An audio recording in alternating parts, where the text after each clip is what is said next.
Voici les titres de ce journal. Le Congo Web, la télévision autodéfinition. La CENI poursuit sa campagne de vulgarisation. Ce mardi, la centrale électorale a échangé avec les députés provinciaux de Kinshasa sur l'évolution du processus et du calendrier électoral. Les détails dans cette édition.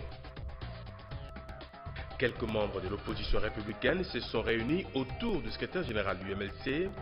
Ils se sont entretenus sur la révision constitutionnelle, mais aussi sur la tension qui s'observe ces derniers jours au sein de l'opposition républicaine. Au ministère de l'Intérieur, les institutions, les partenaires techniques et financiers ainsi que ministériels ont abordé la question de la relance du groupe thématique gouvernance politique. L'objectif étant la restauration de l'État dans toute la République et le renforcement de la démocratie.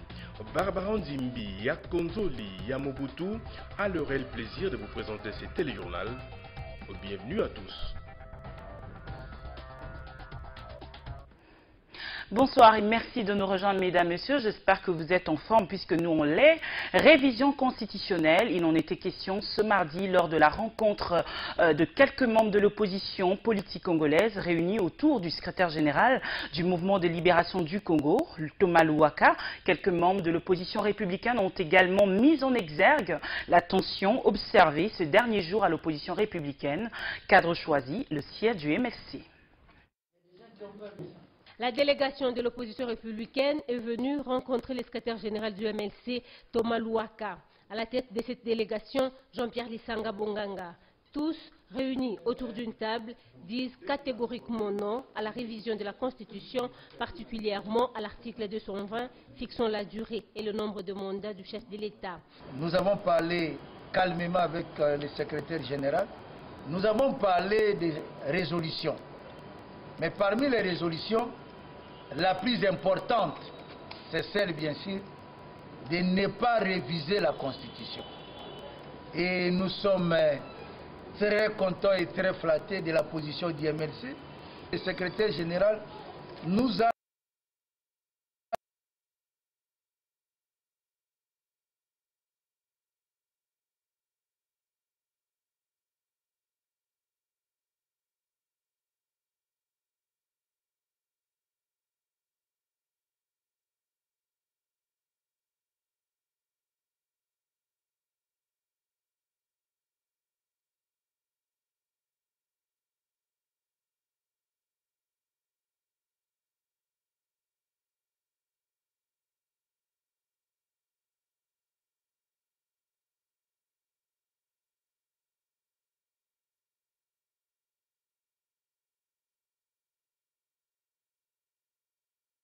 Processus électoral en République démocratique du Congo, du calendrier électoral, une activité à circonscrire dans le cadre de la campagne de vulgarisation amorcée par la CENI pour une meilleure explication du calendrier des élections municipales, locales et urbaines.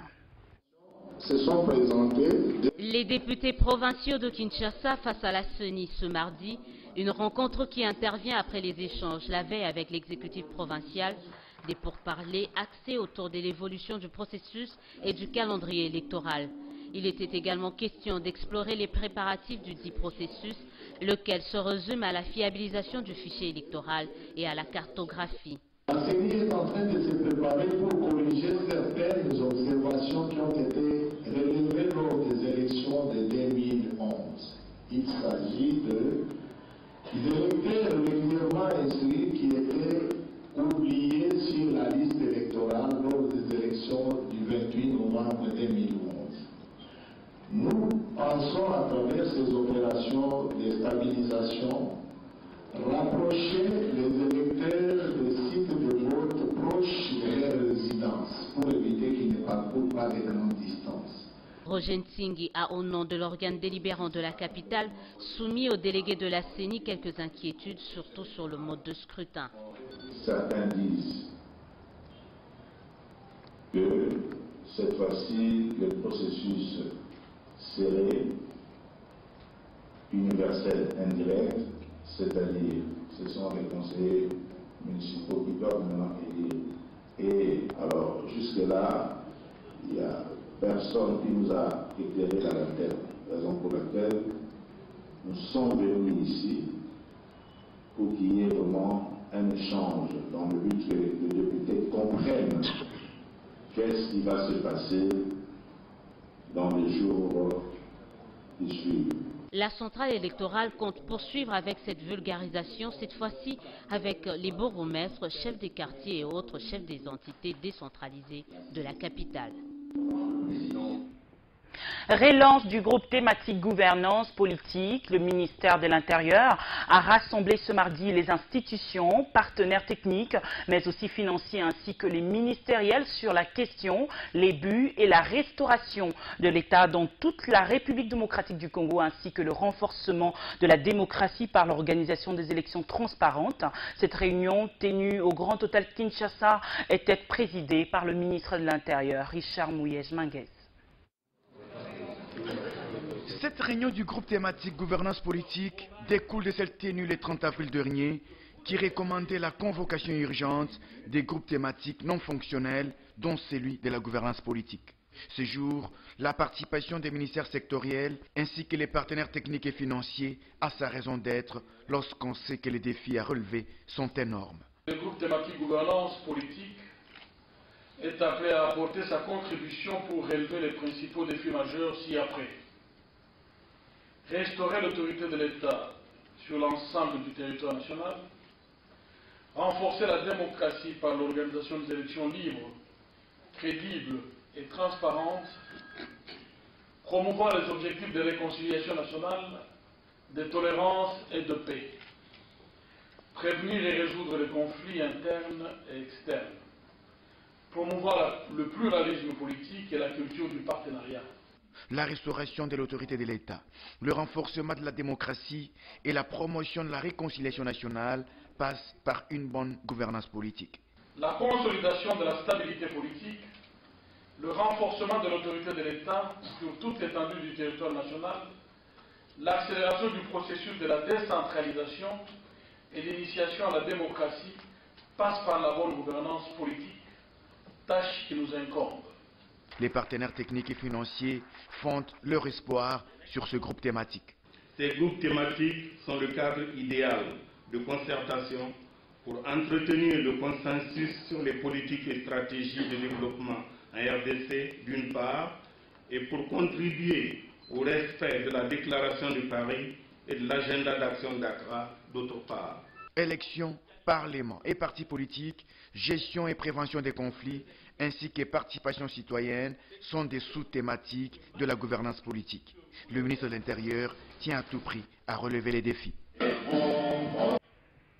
Quelle politique et stratégie pour améliorer la productivité du secteur minier en République démocratique du Congo? La question fait l'objet de travaux de la revue sectorielle du ministère des Mines ouvert depuis ce lundi à l'hôtel Vénus de Kinshasa. Les agents du ministère des Mines, les partenaires techniques et financiers, mais aussi la société civile devront ensemble examiner globalement les progrès réalisés ainsi que les difficultés et contraintes au niveau du secteur en vue d'améliorer la secteur en des actions du secteur. La revue sectorielle du ministère des Mines est motivée par le fait que depuis les années 90, le secteur minier a connu une grande régression. À ce jour, le code minier a offert certaines opportunités et le secteur connaît un regain d'activité. Un secteur important pour la croissance économique de la RDC, a souligné le ministre des Mines. Le secteur aujourd'hui qui connaît une production croissante, lorsque vous regardez les filières PIB, vous regardez les filières cobalt, or, cassitérite, toutes ces filières connaissent une production assez importante. La production minière est actuellement croissante, mais insuffisante à cause de l'immensité des besoins du pays. Il faut revoir la stratégie, d'où cette revue sectorielle du ministère des Mines. Nous connaissons d'année en année des besoins qui augmentent dans le domaine de la santé, dans le domaine de l'éducation. Mais le secteur minier sur lequel le pays compte ne parvient pas aujourd'hui à répondre à tous ces besoins. Voilà pourquoi nous devons faut évaluer et planifier. Les experts du ministère des Mines, les partenaires financiers et techniques devront connaître des mécanismes de suivi et évaluation, comme l'explique Memas Matoukou. En ce qui concerne le secteur de mines de la RDC, il s'agit de signaler l'existence de plusieurs initiatives de suivi des projets, programmes et réformes qui permettent également à la population et à la société civile de demander des comptes aux décideurs de différents niveaux et secteurs. Ces travaux vont se clôturer ce mardi avec des recommandations, c'est-à-dire un schéma à suivre désormais pour que le secteur des mines, porteur de croissance, joue le rôle qui est le sien dans les budgets de l'État. Vous le savez, la République démocratique du Congo a été déclarée pays conforme à l'initiative pour la transparence des industries extractives. La nouvelle est tombée depuis la semaine passée à l'issue de l'Assemblée générale du Conseil d'administration de l'ITIE tenue à Mexico, au Mexique. Du retour à Kinshasa, Jean-Claude Katende, l'un des membres du dit Conseil d'administration, a salué les efforts fournis par la République démocratique du Congo. Il compte néanmoins sur l'implication de tous pour que la République démocratique du Congo soit désormais un pays transparent.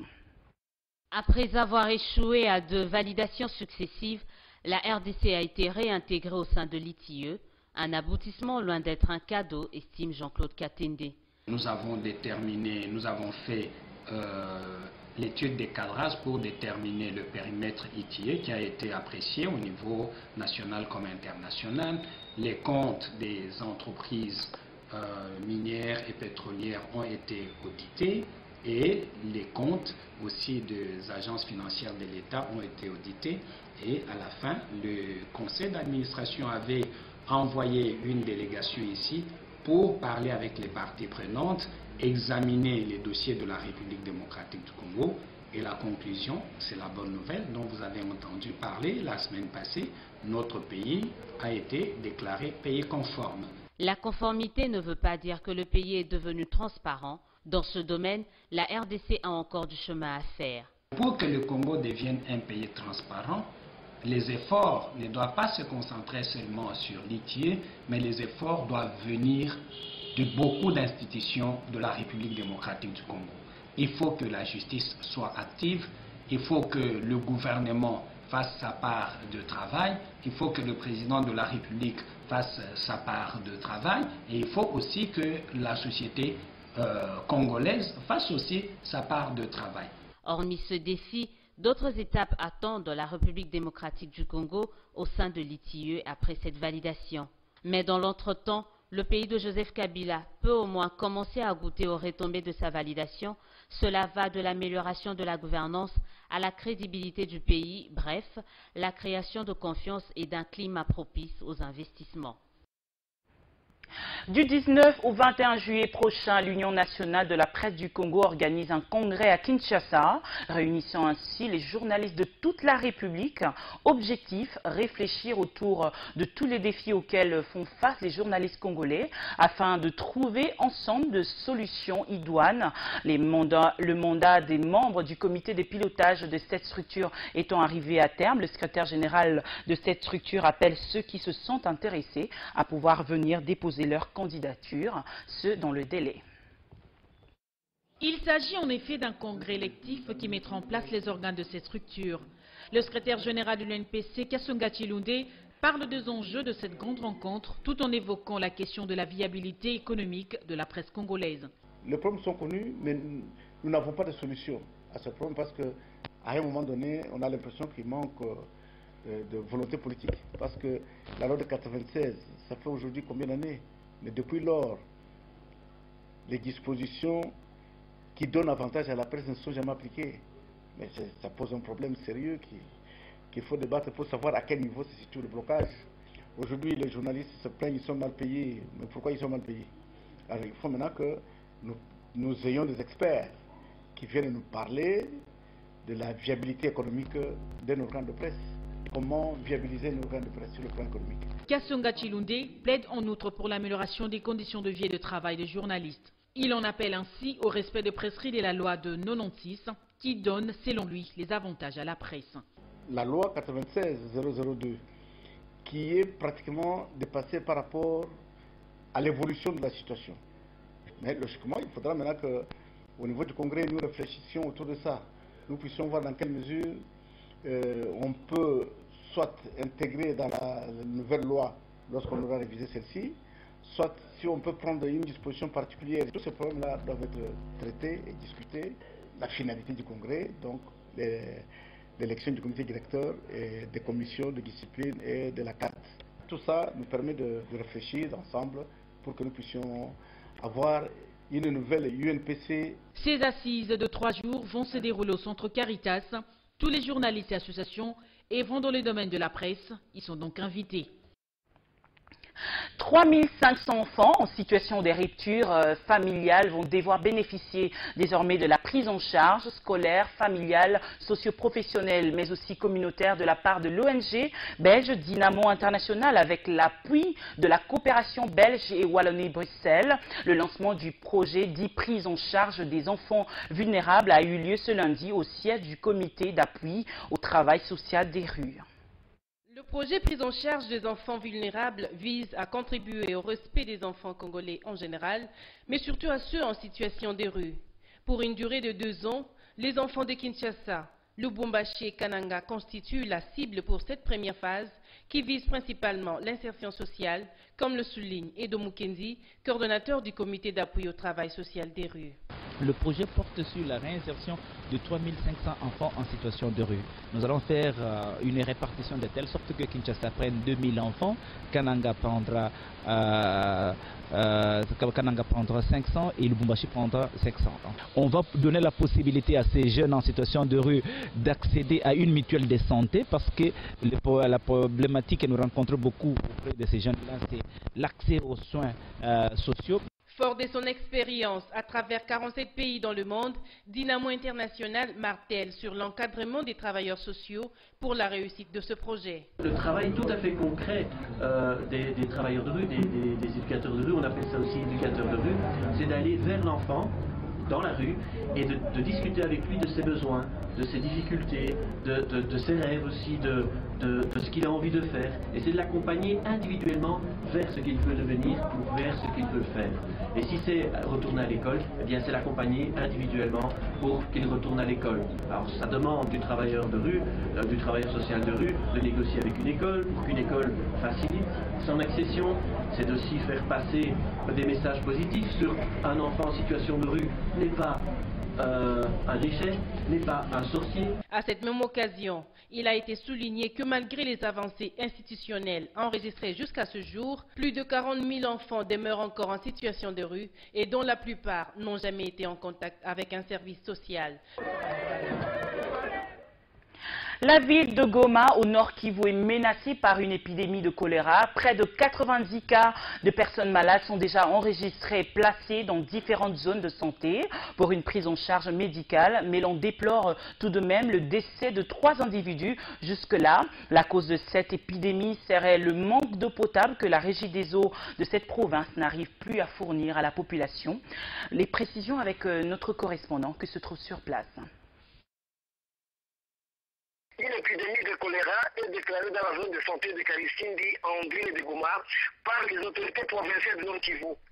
Selon Mutete Mundenga, ministre provincial de la Santé, depuis le 10 juin dernier, 90 cas sont déjà enregistrés, dont 3 décès. Selon la même source citée, la cause de cette épidémie est la consommation de l'eau traitée de la Kivu par la population de la partie ouest de Goma, suite à une carence de l'eau de la rive des eaux en ce dernier temps. C'est la raison pour laquelle le gouvernement provincial a pris des mesures pratiques et a instruit ses services techniques à tout faire pour fournir de l'eau potable à ces populations. Ainsi, la régie des eaux va chaque jour disposer de 800 litres de gazole et le gouvernement provincial va suppléer avec 400 litres pour utiliser l'énergie thermique afin d'alimenter la partie ouest de la ville en eau potable et éviter ainsi les pires. Vincent Desport Chago, Goma, Congo TV. En prélude du sommet de chefs d'État de la CIRGL qui aura lieu à Nairobi au Kenya le 24 juillet prochain, les jeunes venus de pays membres se réunissent depuis ce lundi 8 juillet à Goma pour réfléchir sur la restauration de la paix, la sécurité mais aussi la stabilité et le développement des pays de la sous-région de Grand Lac, une sorte de solidarité témoignée à l'endroit des enfants de l'Est de la République démocratique du Congo, victimes de multiples violences de groupes armés. Ces assises de 3 jours seront sanctionnées par le dépôt d'un cahier de charges qui sera soumis au chef d'État de la CIRGL lors de leur sommet d'ici quelques jours. En sport, le Tour cycliste de la République démocratique du Congo n'est plus d'actualité, mais cette compétition a laissé de traces avec les refus de certains athlètes cadres des léopards cyclistes de participer à cette compétition internationale. Ces derniers sont allés présenter des excuses au président de la FECOSI, Sylvestre Motayo. C'était ce lundi dans son cabinet de travail. Ils étaient au total 9 coureurs cyclistes de la RDC qui avaient boycotté de participer à la 2e édition du Tour international de la RDC. Ces cyclistes congolais exigeaient les primes avant de prendre part à cette joute continentale de la bécane. Et pourtant, les comités d'organisation avaient promis une prime avant leur départ au Katanga. Une motivation jugée insuffisante par les dissidents. Après analyse du dossier, les rebelles se sont rendus compte qu'ils étaient induits en erreur. D'où cette rencontre avec le président de la FECOSI, Sylvestre Motayo, pour présenter les excuses et chercher à intégrer l'équipe nationale de la RDC. En bon père de famille, le numéro 1 de cyclistes congolais a accepté tout le monde avant de leur promettre la motivation en reconnaissance de cet acte d'humilité. Les malentendus étaient partis, ils sont revenus en enfant prodige d'eux-mêmes, ils sont venus présenter des excuses, vous avez suivi, et ils ont compris qu'unis, nous irons loin. Mais désunis, nous ne ferons rien. Et je ne peux qu'applaudir, je suis content.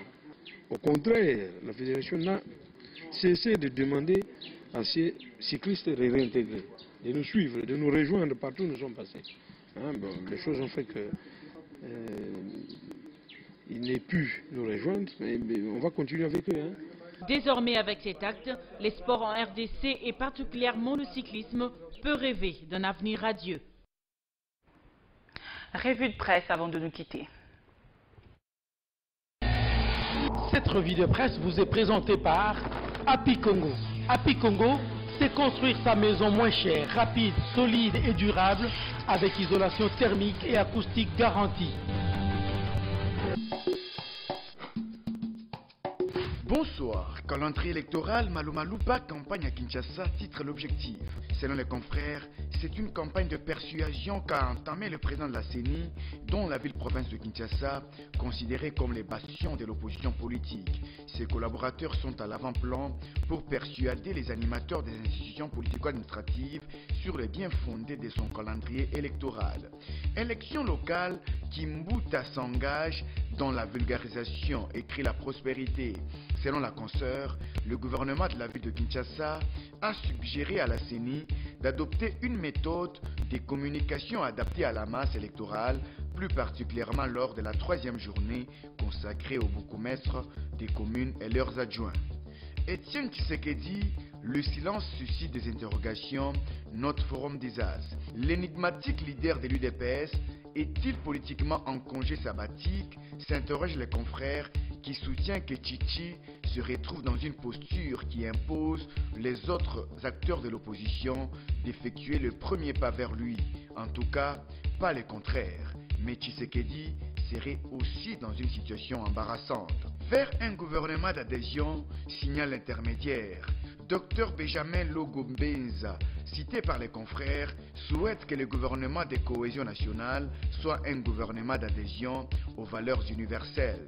Au nombre de celles-ci, la lutte contre la pauvreté par une bonne politique salariale ainsi que la vision d'un développement durable selon les objectifs du millénaire pour le développement au service de la communauté. Le palmarès fait remarquer que l'on tend vers une redistribution des cartes.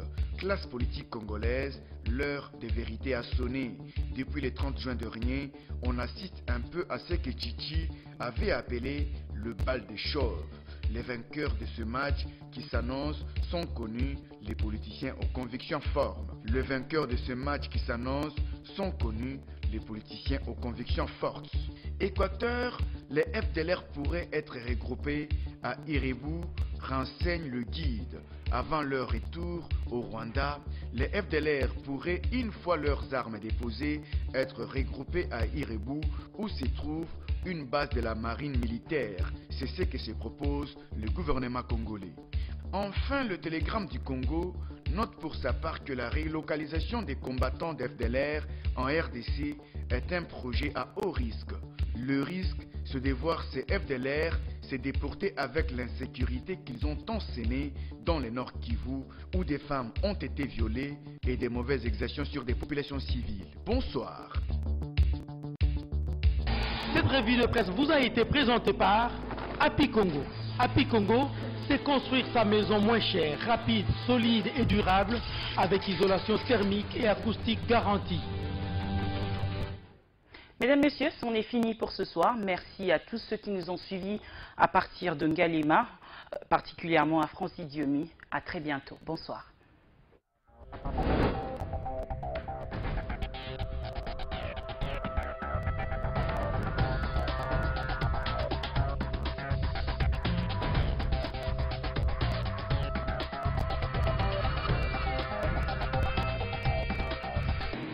Ce journal vous a été présenté par Congo Énergie.